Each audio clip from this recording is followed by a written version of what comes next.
வணக்கம் நண்பர்களே. நம்ம ஊர்ல எளிதாக கிடைக்கும் ஒரு சாதாரண கீரை தாங்க முருங்கைக்கீரை. ஆனா இதுல இருக்கும் சத்துக்கள் உடலுக்கு பல அற்புதமான நன்மைகளை தருதுங்க. இந்த வீடியோல முருங்கைக்கீரை சாப்பிட்றதுனால கிடைக்கக்கூடிய முக்கியமான நன்மைகள், அதை எப்படி உணவுல சேர்க்கறது, யாரெல்லாம் அளவாக சாப்பிடணும் அப்படிங்கிறத பத்தி விரிவா இந்த பதிவுல நம்ம தெரிஞ்சுக்க போறோம் நேயர்களே. முருங்கைக்கீரை ஒரு சத்துள்ள உணவா இருக்குதுங்க. இதுல இரும்பு சத்து அதிகமா இருக்குதுங்க.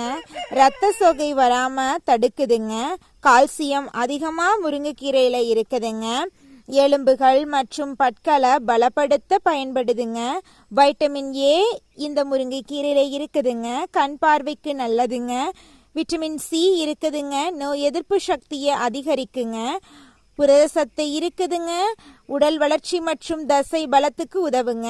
ஆன்டி ஆசிட்டுகள் இருக்குதுங்க.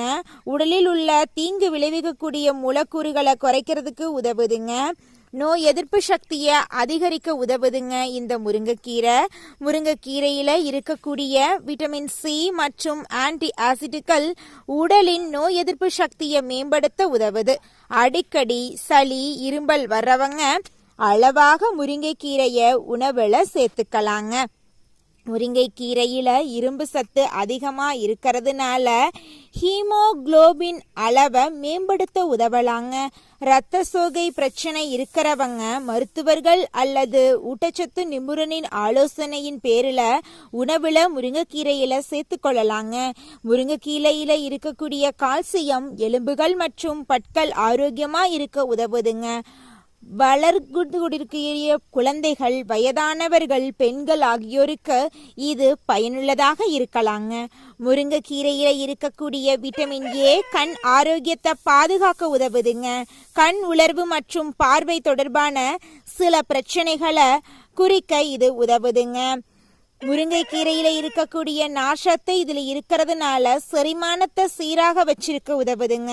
மலச்சிக்கல் பிரச்சனை இருக்கிறவங்களுக்கு அளவாக சாப்பிடுறது பயன் தருங்க. முருங்கைக்கீரை குறைந்த கலோரி மற்றும் அதிக நார்ச்சத்து கொண்ட உணவா இருக்குது.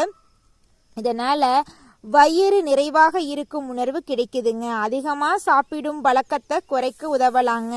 இதில் இருக்கக்கூடிய வைட்டமின் ஏ, சி மற்றும் ஆன்டி ஆசிடுகள் சருமத்தை ஆரோக்கியமா வச்சிருக்கிறக்கும் முடி வளர்ச்சிக்கு ஆதரவாகவும் செயல்படுங்க.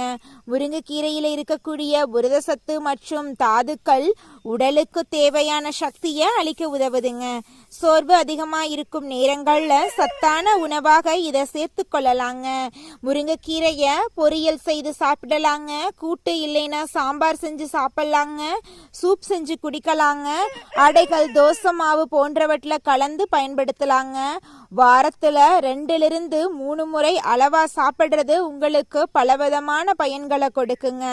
அதிகமா சாப்பிடுறது சிலருக்கு வயிற்று பிரச்சனைகளை ஏற்படுத்தலாங்க. கர்ப்பிணி பெண்கள் அல்லது குறிப்பிட்ட உடல்நல பிரச்சனை இருக்கிறவங்க மருத்துவரின் ஆலோசனையுடன் எடுத்துக்கொள்ள வேண்டுங்க முருங்கைக்கீரையை. முருங்கைக்கீரையை நன்றாக கழுவி சுத்தமாக சமைத்து சாப்பிடணுங்க. மொத்தத்துல முருங்கைக்கீரை நம் உடலுக்கு பல முக்கியமான சக்திகளை வழங்கும் ஆரோக்கியமான உணவுங்க. நோய் எதிர்ப்பு சக்தி, இரத்த சோகை, எலும்பு ஆரோக்கியம், செரிமானம், உடல் சக்தி போன்ற பல விஷயங்களில் இது உதவக்கூடுங்க. இந்த தகவல் பயனுள்ளதா இருந்தா வீடியோவை லைக் செய்யுங்க. உங்களுடைய நண்பர்கள் மற்றும் உறவினர்களுக்கு ஷேர் செய்யுங்க. நம்மளோட சேனலை சப்ஸ்கிரைப் பண்ணி வச்சுக்கோங்க. பக்கத்துல இருக்கக்கூடிய ஆளுங்கிற ஆப்ஷனை கிளிக் பண்ணி வச்சுக்கோங்க. அப்பத்தாங்க நம்ம சேனல்ல போடக்கூடிய ஒவ்வொரு வீடியோக்களும் உங்களுடைய மொபைல் போனை தேடி வருங்க. நன்றி, வணக்கங்க.